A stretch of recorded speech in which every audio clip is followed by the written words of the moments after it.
Kellyann, thanks for coming. Yeah, thanks for having me. To my studio here. Appreciate it. Chat a little bit. Where is your main office? Because I know you have a New Haven and Bridgeport. Bridgeport. Mm-hmm. And you're out of, I can't remember, I was there. But... Yeah, it's on Peck Street in Fairhaven. Oh, Fairhaven. In Okay. Haven. Okay. Yeah. Yeah, we've been at that location since 2020. Okay. Yeah. Okay. And you're with New Reach, and what you guys do, you're not necessarily a homeless shelter, but you help people that are either, let's see if I can get this right, maybe in danger of losing their home, maybe they're experiencing some sort of crisis in the home or whatever, so you help them with that, and then people who kind of need some either temporary, more long-term housing. That's, I don't know, I hope I got them all right there. So why don't you explain to me a little bit, why New Reach is there and what, what people can get out of it, how you help the community. Sure. So New Reach has been around for 35 years, and we did start as a homeless shelter for women and children back in 1990. So we were providing 10 units of emergency homeless shelter for women and children. And we started to realize that there was not a lot of options for them to move out of homelessness. And so we participated in the creation of a number of different new programs to help folks move out of shelter. So over the course of the past 35 years, we actually have evolved into kind of 3 areas of expertise. So the first is homeless prevention. Mm-hmm. So we go upstream and we work with households to help them avoid ending up in a housing crisis, avoid ending up having to call and say, I'm homeless, I need emergency shelter. So those programs are located in Bridgeport and in New Haven. So the homeless prevention is an area that we would like to scale up a little bit more for obvious reasons. It's better for people. Yeah. It's better for our communities. It's better overall to help folks stay where they are rather than have them experience a housing crisis. So the second area of expertise is in the crisis field. So we do operate 2 emergency homeless shelters, the Life Haven shelter and the Martha's Place shelter. And those are for women and children and for single women. We talk about ending homelessness, and some people think about that meaning that you'll never see somebody who's homeless again, right? But that's like saying, let's close emergency rooms because you'll never have an emergency. Sure. It's not realistic, right? So we need to have emergency shelters for people who fall into that crisis for an emergency. And then the third area is housing. Because again, folks need to move out of that situation, and we need to stabilize our households in our community and make sure that they're thriving and able to raise their children, go to work, take care of their families, take care of their health. So when we use the term ending homelessness, we define it as making it rare, brief, and non-recurring or one time. And so New Reach, that's what we do. Awesome. We prevent to make it rare. Right. We provide those crisis services. Hopefully that's a brief period of time. Right. And then we house folks. That's okay. We house folks and we support them so that they don't end up back in a crisis. Yeah. So when people hear that term ending homelessness, it does have a meaning behind it. Sure. And New Reach is in that space where we're making it rare, brief, and hopefully one time or non-recurring. Good. I think I might have told you when we first met, I did some work for a homeless shelter in Hartford. I'm going to try to remember the name because I always forget. St. John's Inn. I'm from St. John's Inn. Anyway, they're up in Hartford. They've been around for a while. And I was talking to one of the women who was helped founding it. And this goes back to like ending homelessness, right? Which you were talking about. And the reason they started was, I guess, I don't remember all the details, but the government was closing down all the mental health facilities or whatever, right? And the idea was to close all those, the big ones, and then open little small ones. Mm-hmm. So they started, because then now there's a lot of people out on the street. They have nowhere to go. So they started St. John's Inn sort of like as a temporary homeless shelter for people until the state was able to make these the state never followed through and did their little thing. So they're still going. And now what I learned too is that they were telling me about it. I don't know where they are status, but they want to sort of, the town or the city wants to reclaim that land. So they're kicking them out. And so they're looking for a new facility to go.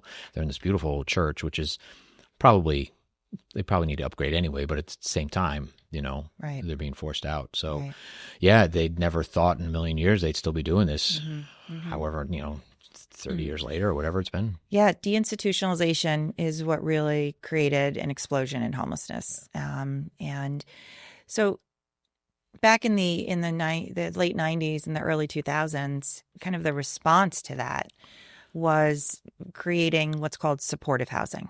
So kind of your mention of creating smaller areas that were more respectful and supportive than large institutions for folks who are suffering with mental health issues. And so supportive housing was a huge success and a new program for all of us. And New Reach was a part of that. We created the first permanent supportive housing for families in the state. And when we say supportive housing, it's really just two parts, which is it's creating an affordable apartment for someone to live that they can afford, and support services surrounding them so that any issues that might come up that could potentially threaten their housing could be addressed before they lose their housing. And so the state actually scaled quite a bit of supportive housing in the early 2000s. New Reach opened a number of supportive housing units and buildings, as did other nonprofits. And it was really very, very successful. What we started to realize is that supportive housing was really designated for an acute population, households that needed that support services ongoing in order to maintain their housing.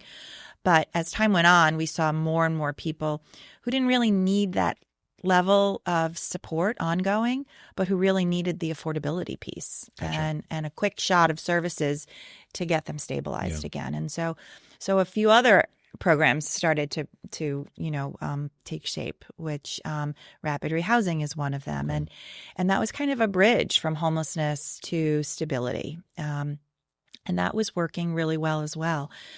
What happened is the housing crisis in this country, right? So when we were implementing as a system supportive housing and rapid rehousing, we were actually seeing the numbers of people entering the crisis system decline. For a number of years, we were tracking a downward trend in people who are experiencing homelessness in the state. Okay. Then COVID hit. Yes. We stopped developing housing. We stopped developing affordable housing. People started moving in from out of state. Home prices started to increase. And we saw really the corporatization of housing. So we saw these big corporations building, large housing units, luxury housing units. And there's a market for those. Sure. Because a lot of people living in those luxury apartments would otherwise have bought homes that are now out of reach for them, too expensive. Yeah. And so when you have that pressure pushing down, the folks on the lower end of the economic spectrum are now getting priced out of housing. Yeah. So we started to see the numbers of people experiencing homeless increase. So, we're often asked, you have this, you talk about this great system that you have for people who are experiencing homelessness. How come the numbers are going back up? And it's not because the system is not working. It's the system is overtaxed. Okay. We have too many people coming into the system and not enough exit destinations and affordable destinations for them to move out of.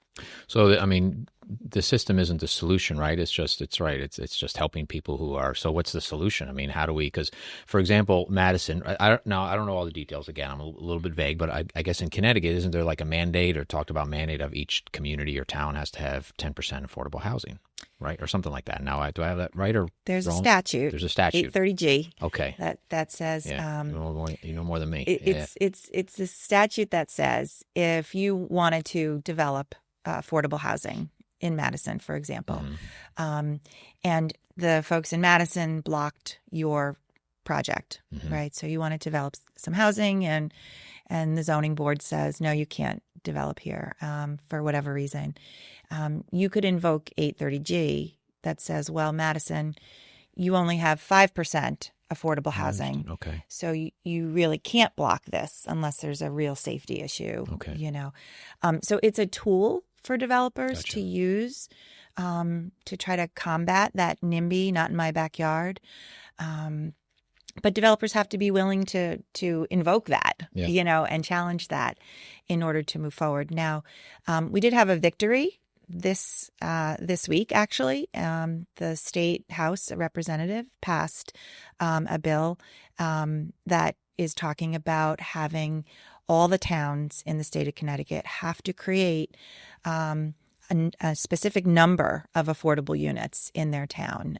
It's called fair share housing, and so that every town, is going to be kind of assigned a number based on some formulas to say, okay, you don't have enough, so you have to create 200 units in your town, but smaller town, maybe you only have to create 150 units, and people get scared of that. They feel like the state or big government is saying, they're taking away their local control of what's happening. But at the same time, many of those towns are also saying, there's no affordable housing for my college student who's coming back to Connecticut, or for a young couple, who are trying to buy a house, So in each of these towns, they can participate and help create what that affordable housing looks like in their town. It doesn't necessarily look the same in Madison as it would in New Haven or in Hamden. It can be created within the culture and the architect and the space of the town. But we do have to create some density in more of our towns.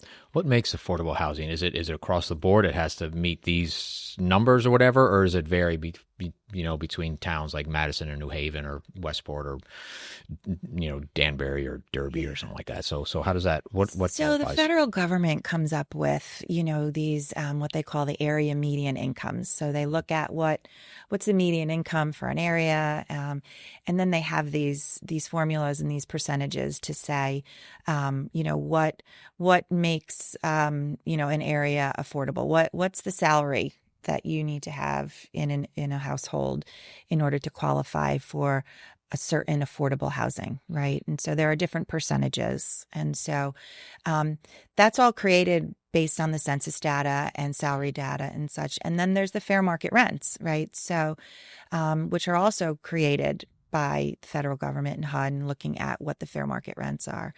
And so that's typically the barometer for what landlords are using for their rental units, And so a fair market rent is not necessarily an affordable rent, right? So affordable rents are typically less than the fair market rent. So, but what's happening right now, again, going back to the corporatization of housing and all of these new luxury apartments coming up, a fair market rent in the New Haven area is, I think it's like $14.73 for a one bedroom. But many of these one bedrooms are going for $3,000, so because of supply and demand. Sure.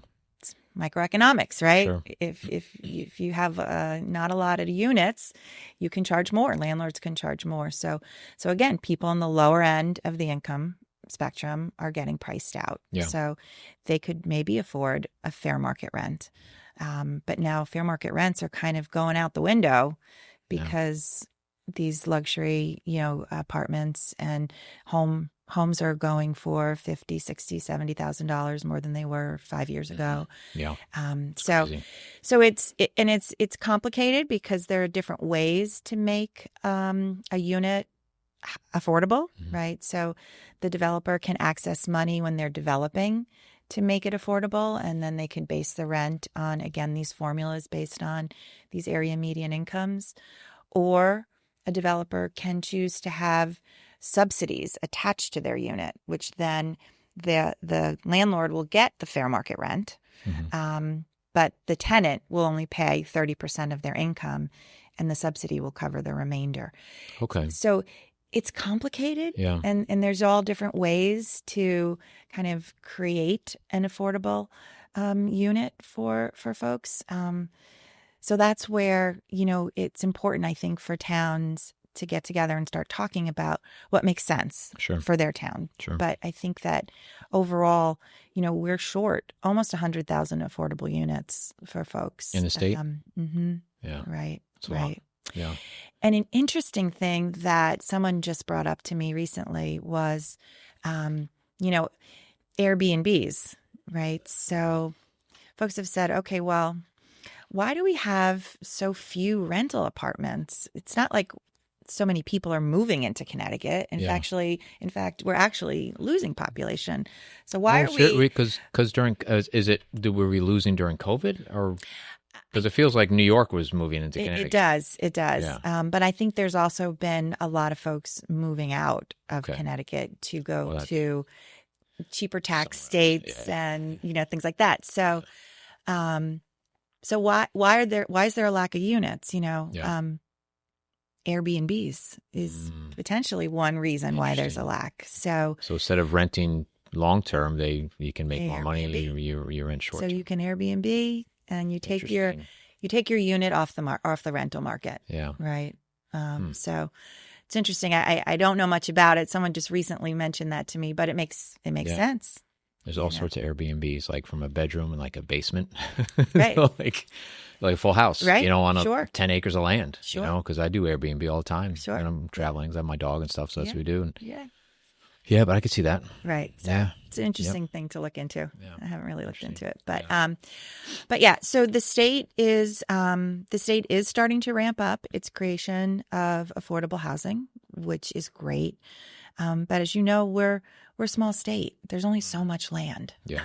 And we have old infrastructure. Yeah. Right. So it makes the creation of housing more expensive. Yeah. Which means that, for-profit developers have to get their investment back, right? So are they going to get it back on affordable housing, or are they going to get it back on luxury housing, right? So that's where the state needs to step in and say, we're gonna subsidize the creation of this so that we can have more affordable housing in the state. So they're doing their part. But we need the towns to welcome it and to be a part of the discussion and to say, okay, this is what it should look like in our town. So Madison is building a lot. Now, I don't know if I doubt they're all affordable housing, because it's just there's a lot of I haven't seen this much development in years, and they just clear cut swaths of land and build these massive houses, and it's really a lot. And right downtown, they built a big like this compound of all these houses right on the marsh. And that's another thing I read somewhere for affordable housing. And I get it. I know we need it, but it seems like if you're going to have affordable housing, some of the environmental regulations kind of go out the window, where you can build, if it's affordable housing, you can build on land that you wouldn't maybe necessarily be able to build on if it was just a regular house. I'm not so sure that's okay. I don't know. I'm just sure throwing that out there. I don't know. I don't know if it's accurate or not. I thought I read it somewhere a couple of years ago. I could be completely wrong. I know that there are a lot of regulations when you're building affordable housing, and it typically takes longer because of the regulations and the hoops, and it's typically more expensive. Yeah. And I've never heard that you could bypass any of those. Wrong, but maybe I read it on. Usually the standards are a little bit higher than a private developer. Because you're using public dollars. Yeah. So. Oh, true. Yeah. Well, I'll have to go research that. Yeah, so check that one out. I don't know about. Yeah. Okay, that one might be wrong. We'll put that. Like, don't listen to me. Yeah. This one. Yeah. Yes. But it's good. So, what would make somebody what are some of the reasons that people are home? Of course, there's they lose their job. Maybe they get injured, because when I was doing this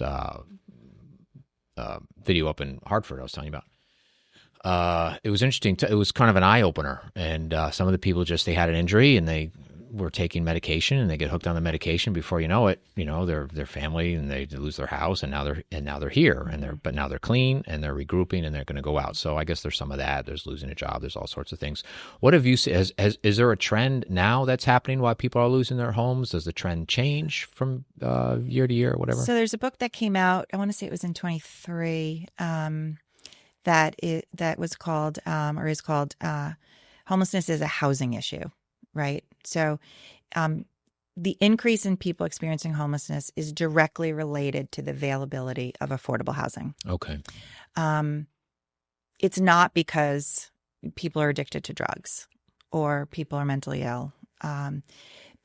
Those factors are present in the population, just like they're present in the population of people who are housed. And so, but they're the most visible population that people often see.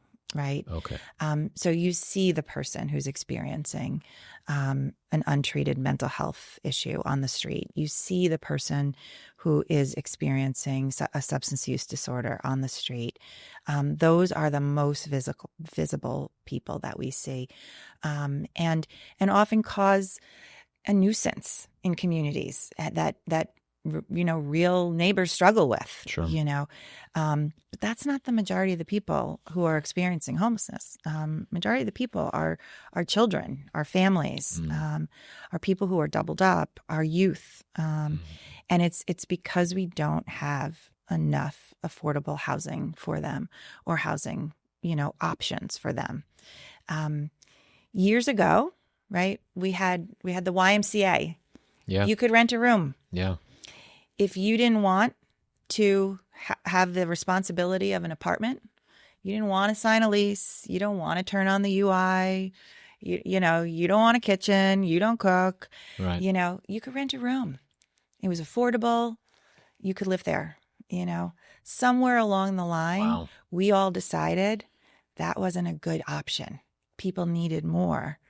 And Well, we closed down those YMCAs, those rooming houses, and then people lost options.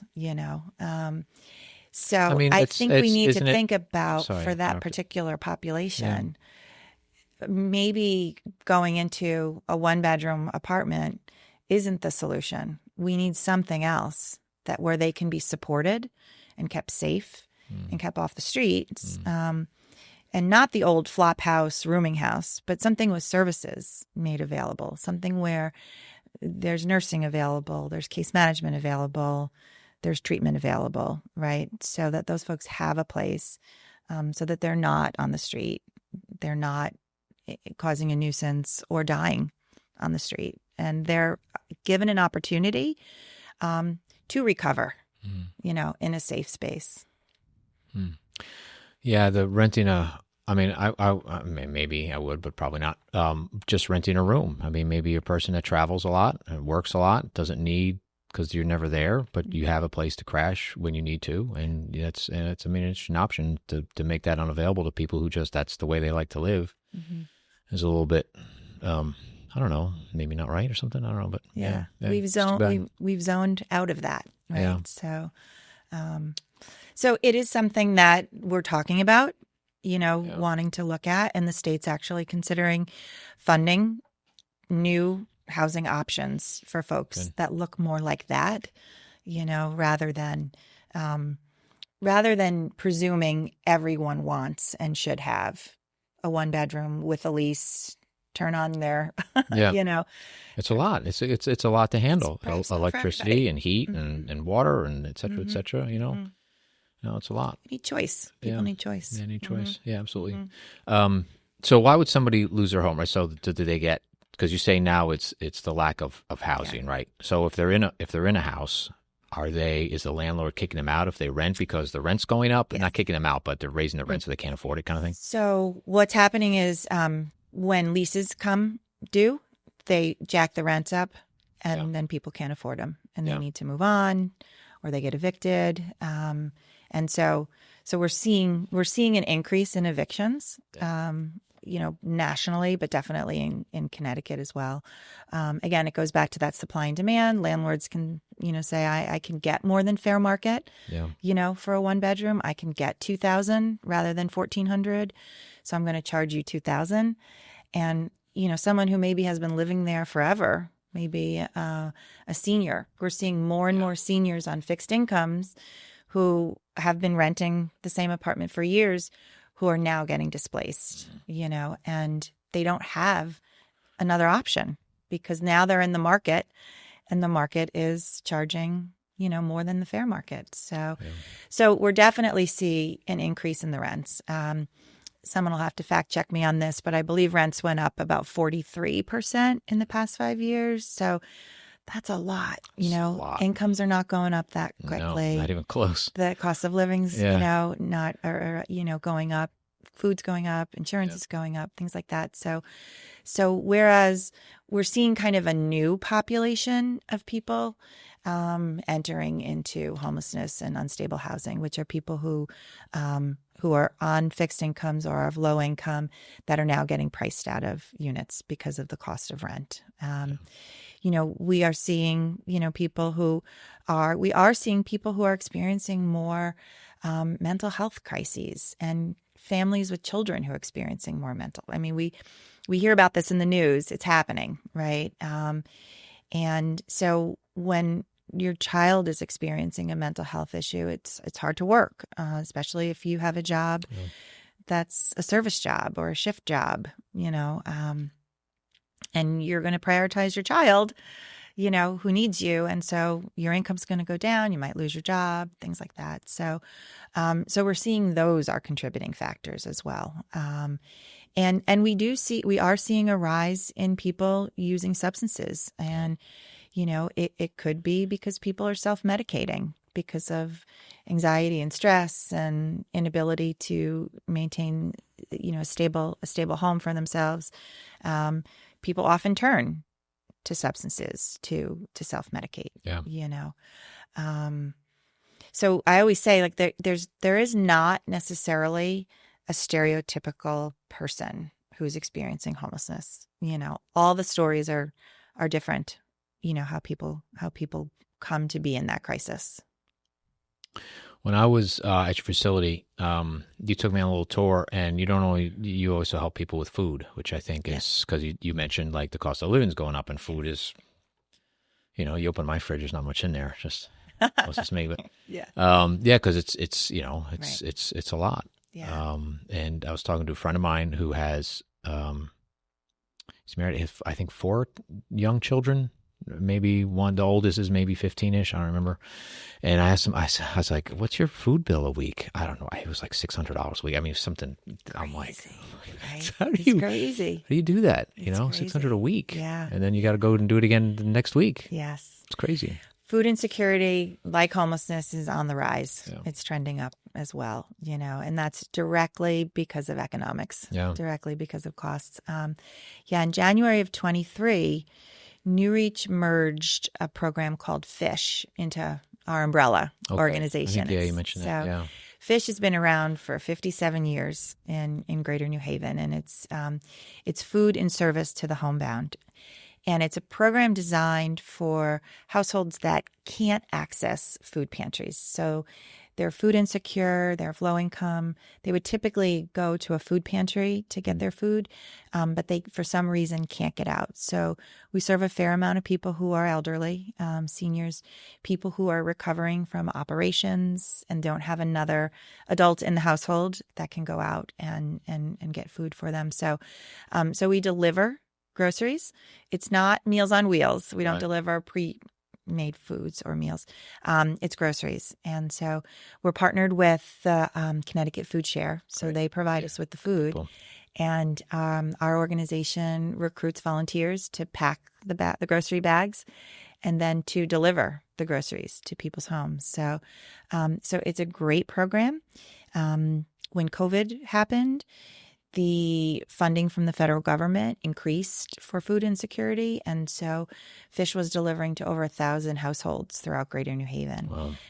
As those funds started to go away and expire, we've had to decrease the number of households that we're delivering to, not because the need decreased, but because the funding decreased. So we're now down under 500 households, and we had to make. It's still a lot. Yeah, it's still a lot.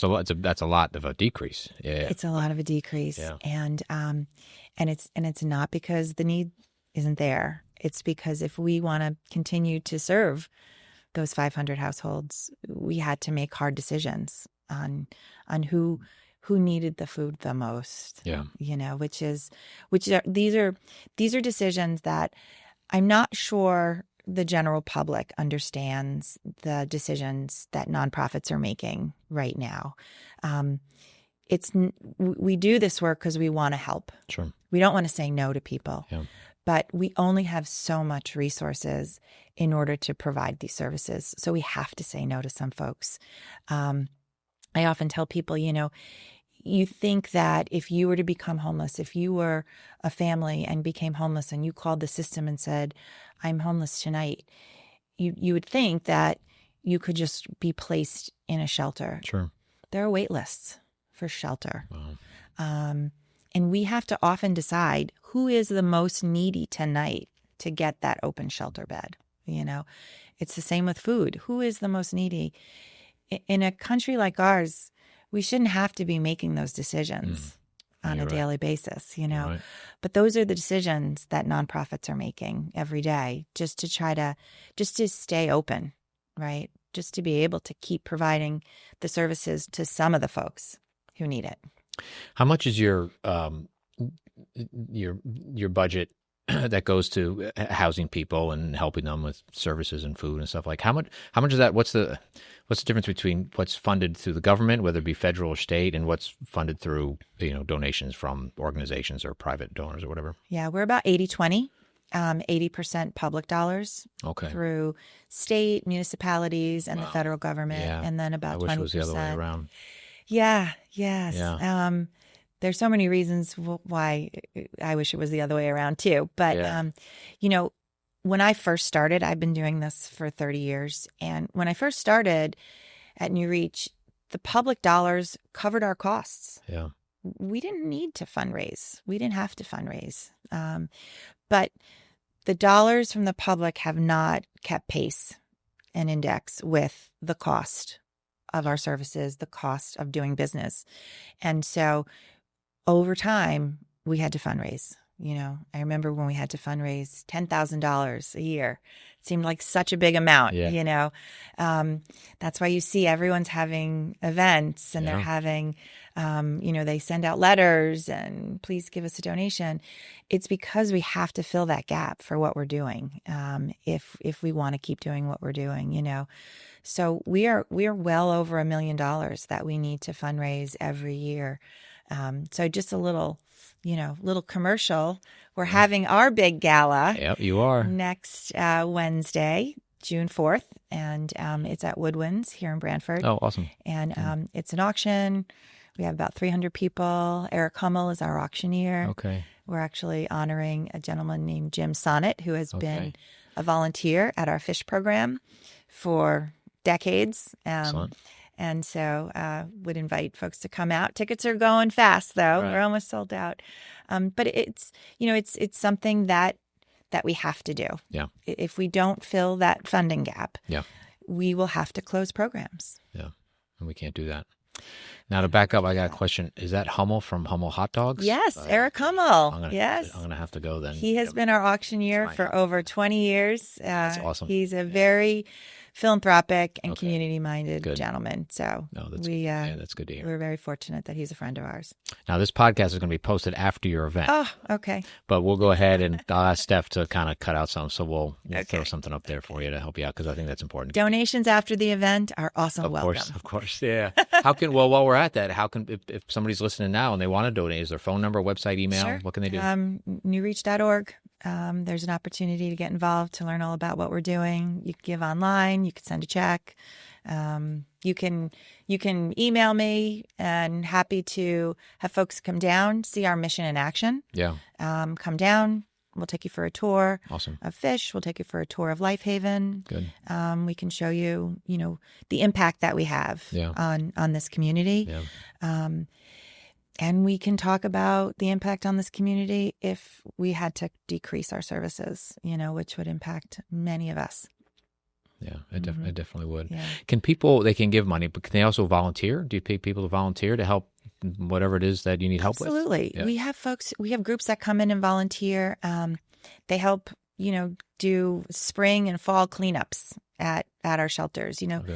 Those are costs that we don't always have in our budget to pay for, and we want to be good neighbors. So people come in and they help us do those kind of things. We have volunteers who come in every week and pack bags for fish, and volunteers who deliver the food to people who are homebound every week.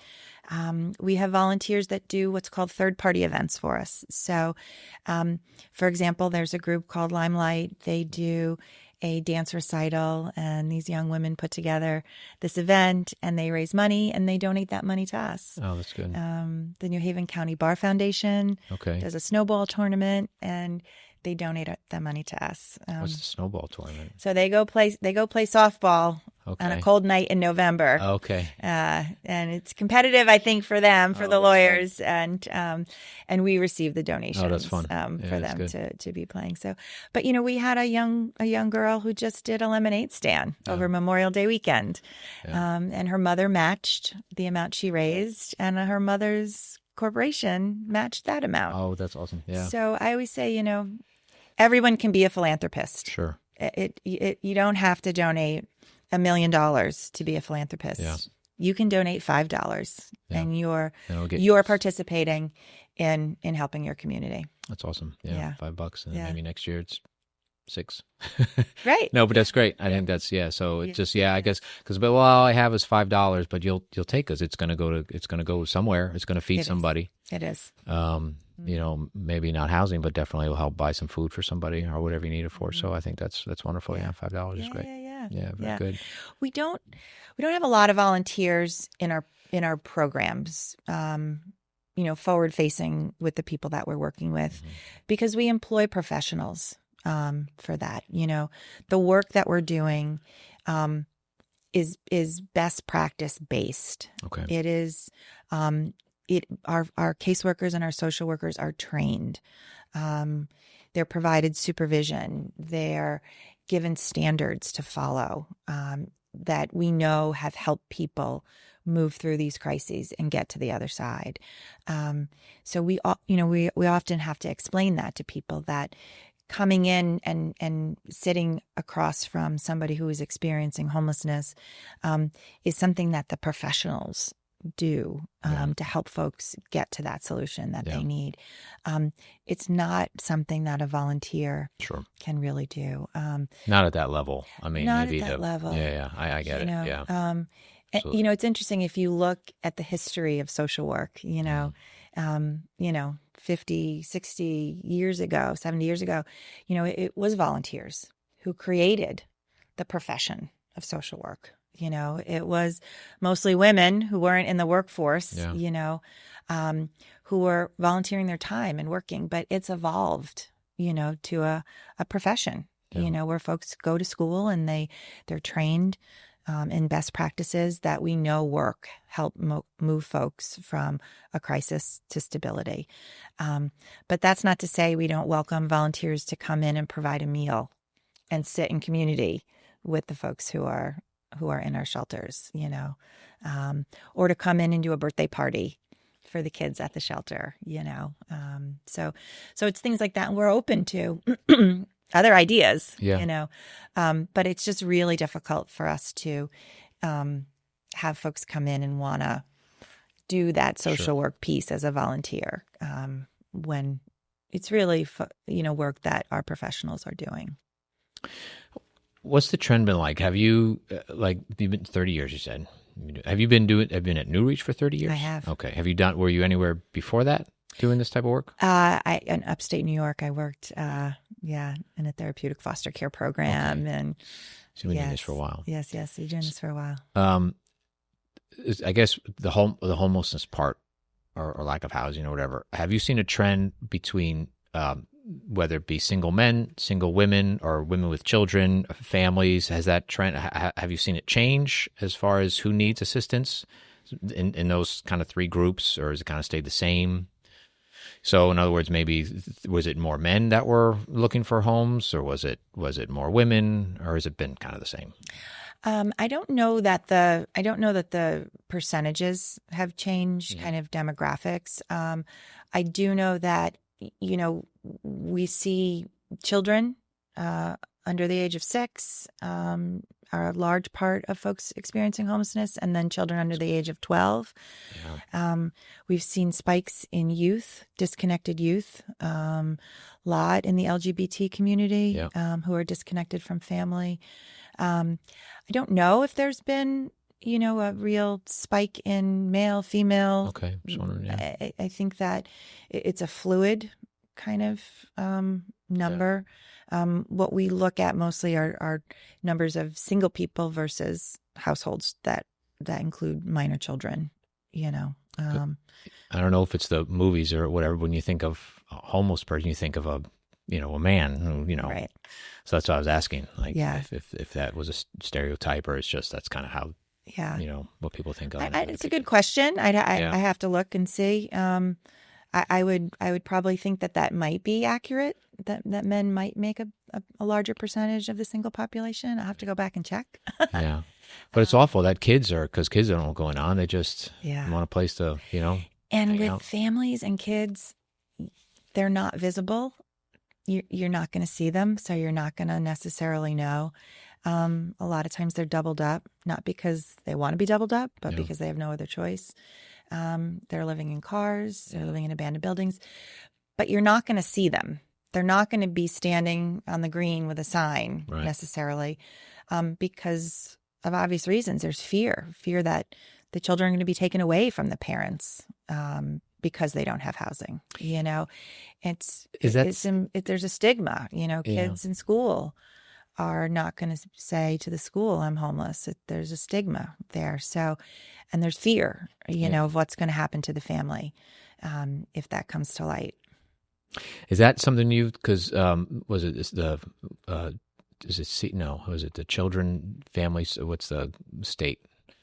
Department of Children and Families? Yeah, thank you. Yeah.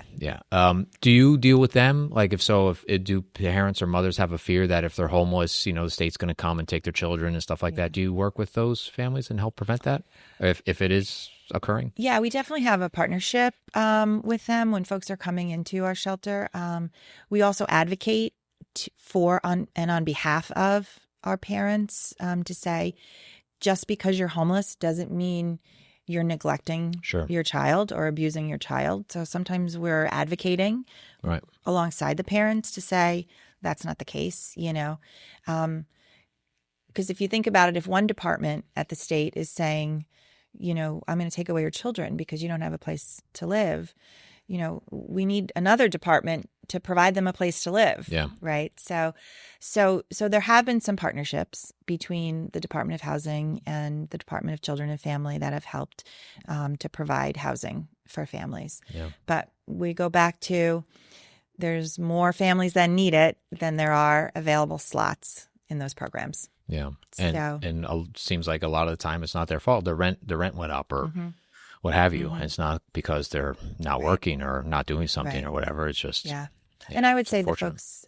at DCF are probably equally as frustrated, when they're working with families that are clearly not abusing and neglecting their children, but just have no place to live. Yeah, it's on hard times. Yeah, right. Yeah. Right. I'm glad you're doing all that work. Yeah. Yeah. That's really, really good. Yeah. That's very good. So you have the June 4th event. What else should we know about? What else is coming up? I think that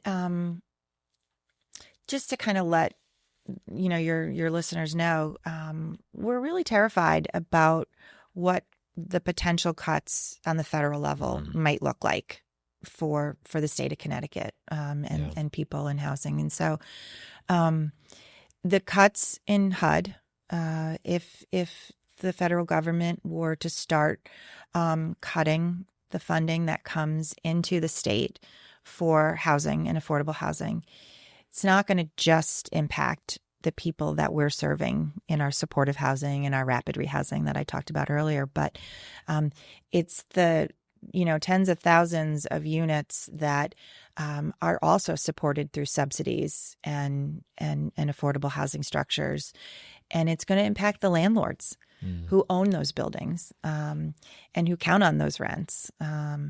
It's going to impact the workforce. If people can't make their rent and don't have a place to live, it's really difficult to make it to work. Yeah. It's going to affect the economy.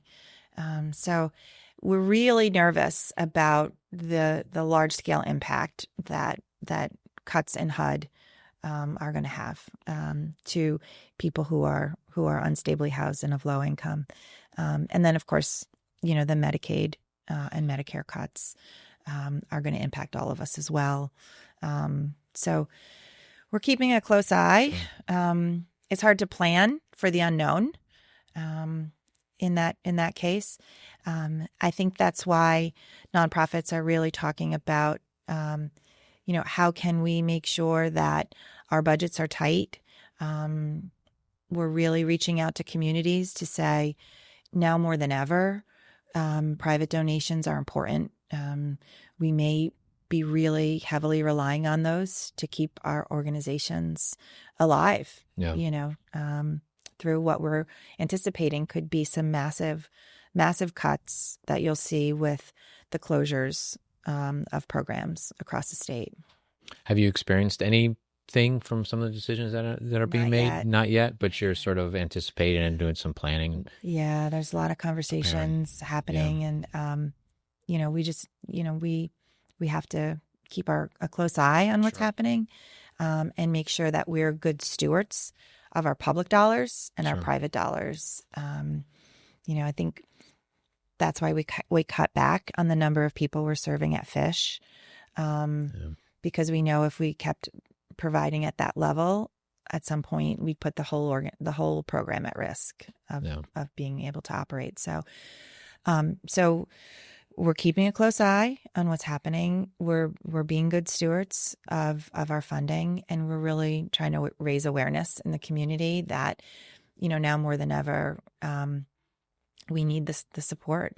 I would really like to see those numbers, at least the 20%, go up. I really think that's important for people to, because there's a lot of nonprofits and places. There's a ton of them. Every time you turn around, there's something new, and I get it. But it'd be great because children involved, which is nuts. They don't know. So it'd be great to have those numbers go up where people can give, even if it's just a little bit, because if, 1,000 people gave counts. $5, right? Exactly. That's a lot of money. To your point about so many nonprofits, that's something I think that is going to be a conversation going forward. So at New Reach, I mentioned Fish merged into New Reach in 23, but Life Haven merged into New Reach in 2012. Okay. And our Martha's Place moved into New Reach in 1999. Wow. So we've done 3 mergers of programs that were at risk of closing that are now continuing to operate and thriving. Going forward with these cuts, nonprofits are going to need to talk about consolidating and working together, mergers or some sort of strategic partnerships to keep something alive. Yeah. If things get really devastating. Yeah. Mm-hmm. So that'll be interesting to see, because mergers in the nonprofit space are kind of tricky. Okay. Because they're, nonprofits are governed by volunteer boards of directors who are fiercely committed and dedicated to their nonprofit, as they should be. But the idea of giving that up a little bit, or giving up some control, or partnering, can be scary. And I think what we learned through the mergers that we did was you have to have the right people at the table with the mission and the vision as the driver, not your own.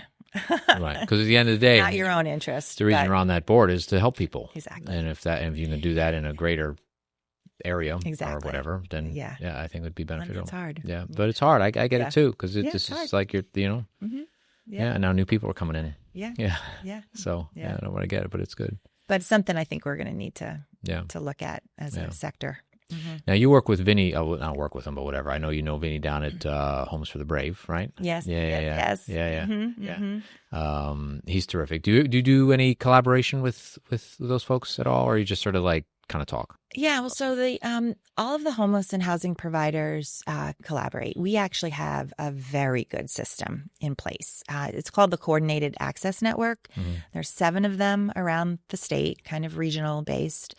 And so Greater New Haven, Greater Bridgeport, have what's called this Coordinated Access Network. And so workers from all of the different housing and homeless provider nonprofits, they meet together, they talk about and help plan for the folks who are coming into the system right at the front door. Okay. So when people call 211, which is kind of our entry point into the system, they are connected with those coordinated access networks in whatever region they're living, and the group surrounds them. So Homes for the Brave, Alpha Community Services, New Reach, the program recovery network of programs, all of those in Greater Bridgeport, those staff work together to say, okay, how can we either divert somebody from shelter because we don't have enough shelter units, or who's most vulnerable and we need to move into the next available shelter unit, and then who are we housing? How are we moving people out of shelter into housing? And so all those programs work together. Yeah. And they all say, well, this is the situation. I have an opening here. If Homes for the Brave have an opening and it's a veteran and it's a match, okay, do we have someone, who meets that need? So it's an amazing system. It's been in place for 10 years. It's kudos to the nonprofits that all of us who came together to pull the system together. It was an unfunded mandate that we do it. There was a lot of grumbling early on. How does that work? Unfunded mandate. Yeah, we're used to those. Okay. We're used to those. Yeah. But 10 years later, it is a better system. It's not perfect. Sure. But it's a better system for people in crisis who need support today. Used to be, you would have to call all the different shelters. So if you were experiencing homelessness, call Columbus House or go line up, see if there's a bed. If there was not one, you'd go to Emmanuel Baptist, which was a shelter on Grand Avenue. And, family shelters, you'd call Christian Community Action or Life Haven. And if you had a unit, you could potentially get in. If you didn't, you just have to keep calling around. Yeah. It's not the best system for someone in crisis. So the coordinated access network, again, it's not perfect. People can pick it apart, but it is a system that is working for people to get in. Now, again, it's overloaded. Sure. We don't have, enough capacity. So people say, I've been on the phone with 211 for hours. Well, that's because there's so many people calling, There was a number that I heard recently that we had close to 130,000 calls to 211 for a housing crisis in 2024. I mean, that's like the population of New Haven. Yeah. So it's a lot. A lot of people are in a crisis enough where they're picking up the phone and calling. I mean, maybe not all of them are saying, I'm homeless, but it's a crisis enough. Sure. That you're picking up the phone and saying, what do I have? What are my options? Do churches get involved? Churches are involved, yes. We definitely rely on churches to support. Churches are amazing partners with all of the nonprofits. They raise funding for us. They do toiletry drives. They volunteer. We definitely rely a lot on the churches and their support. Yeah. Well, because not many people go to church anymore. Some churches are busier than others, but I think the overall trend is so. I'm just wondering if I know they're involved, but have you seen their participation diminish a little bit over the years because the parishioners aren't showing up? People don't go to church anymore? Really? We have not. We have seen at New Reach, we have many churches and other houses of worship, synagogues, mosques, that support the work that we're doing. We are very thankful for our church partners, absolutely, and our houses of worship. And we're thankful for a lot of our corporate partners. I always give a shout out to Town Fair Tire. Okay. They're one of the most philanthropic, corporations, I would say, in this area. Just great people who care deeply about what's happening and who put their money where their mouth is, All right. Well, now I got to shout out Town Fair Tire because I haven't gone to Town Fair Tire in forever because it was always like a mess every time I went. So I went to private things. I think it was a Friday or was it a Saturday? I can't remember. It was Friday or Saturday. Weekend. It was weekend, end of the day, whatever. And I had to drive to Boston or something on Monday. And I'm driving down just over here, and I ran over a flat tire. And it was all-wheel drive, so I needed to get. And I was going to wait. It was October, November, and I was going to wait until December when it got colder to get new tire. Whatever I was. So I called around. Nobody's open. It's the weekend. I can't get into anything. So I called Town Fair Tire, and they're like, "Yeah, we can take you on Tuesday." And I explained the situation or whatever the day was. And he said, "You know what? Yeah, no, we got space. Come in tomorrow morning. First thing, we'll hook you up." So I went in Branford, Town Fair Tire in Branford. They hooked me up. New tires. I was all set. I forget that. I wish I remember the guy's name. He was awesome. But yeah, so yeah, big shout out to Town Fair I think Tire. that's the It's corporate awesome. culture there. Yeah, it was very, very cool that you- they hooked me up. Yeah. Yeah. So Neil and Mike Mellon, the two brothers who own Town Fair Tire. Unfortunately, Neil passed away last year, Oh, but I'm sorry. Yeah. Mike is still very involved. Yeah, yeah. No, I was shocked that they got me in and just done. I didn't know what I was gonna do because I didn't even have. It wasn't even a full size spare. It was like a donut. Right. I'm Yeah, like, I can't go to Boston on this. exactly. It's not gonna work. So, Exactly. Yeah. Yeah. Shout out to Town Fair. Yeah. They're really great people. Yeah. Good. Oh, good. I'm glad they're involved. And we have other great supporters. There's a lot of unsung heroes, in Greater New Haven, and folks who want to remain under the radar. A lot of folks that are donors at the 5 and 6 figure level, that give to a number of organizations, and they care about the work. So we're very fortunate, I think, in Connecticut, that we do have people who have the opportunity and the means to give at that level. Sure. And I think we just have to keep raising the awareness of what's happening. I think that might be part of it. People might not know that you're there. Right. And, so hopefully this will help a little bit. Yes, Get thank some more you. dollars in. Yeah. It's always about raising the awareness of what we do. And if our mission resonates with you and what you're interested in supporting, then give us a call. We're happy to share our mission, to share our challenges, what's working and what we struggle with. Yeah. As you said, a lot of these people that need help are invisible. We don't see them but they're out there and they need some help. And if you don't see somebody that needs help, you assume everything's just dandy. But and we have amazing success stories, and Can you give me an example? Yeah, we have. I recently got a phone call from a woman who had been in Life Haven 10 years ago, and she called me out of the blue. And she said, I just need to call and tell you that being at Life Haven was a game changer in my life and my 2 daughters' lives. It was a wake-up call for me. The support you gave me changed and saved my life. Now I'm married. I'm about to buy my own home. My daughter has finished high school and is going on to college and is an honor student. And it's because of the support and the help that I received when I was in Life Haven. And so I don't always get to hear those stories. I often get the other phone calls, Sure. like, well, how come I can't get into Life Haven, or I don't have enough this or that or the other.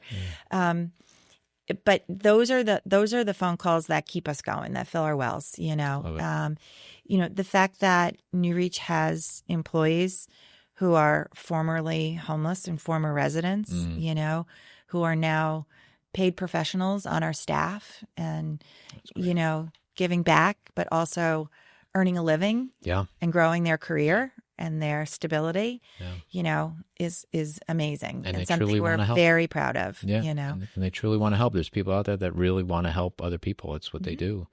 Just got to find. We don't do this for the money. But at the same time, these are our careers. Sure. These are the work that we're doing, and we're not volunteers. And so that's something that we often, battle with as well.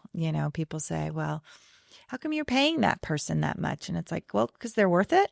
Yeah. And they're doing a really important service. Yeah. And they're trained and they're supported, and it's really hard work. It's hard work. Yeah. And it takes professional training to help patience folks. And understanding and compassion, integrity, all that, professionalism. Right. Yeah. It takes a lot to help people that are, on the verge of, falling apart or have fallen apart. Yeah. I have another great success story.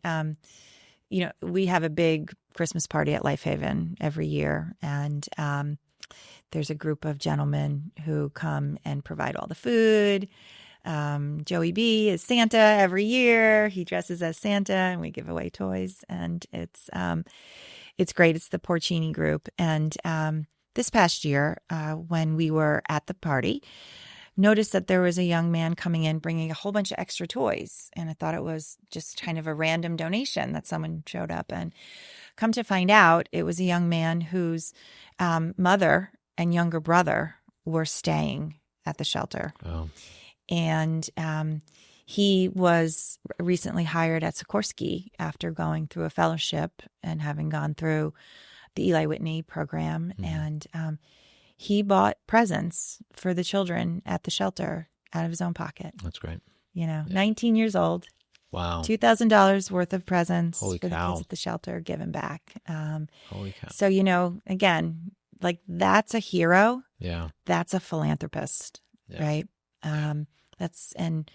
We were really excited that we were able to honor him. The city of New Haven honored him. We were able to get his teachers from Eli Whitney.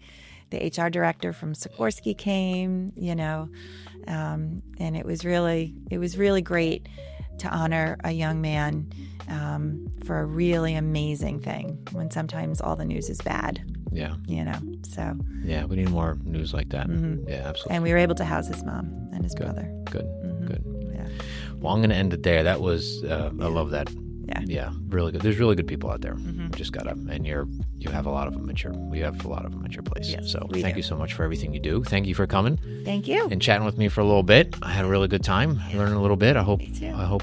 people listening are going to learn a little bit. Yeah. And before we go, one more time, website and any kind of information if people want to get a hold of you. Let's hear that one more time. newreach.org. We have a Facebook page. We have an Instagram. We have a LinkedIn. We're pretty easy to find. Awesome. So feel free to give us a call, send an email. Terrific. Give us a donation. Thanks. Kellyann, Yeah, thank you very much. Thanks Thank for you. coming. Thank you. All right. See you, everybody.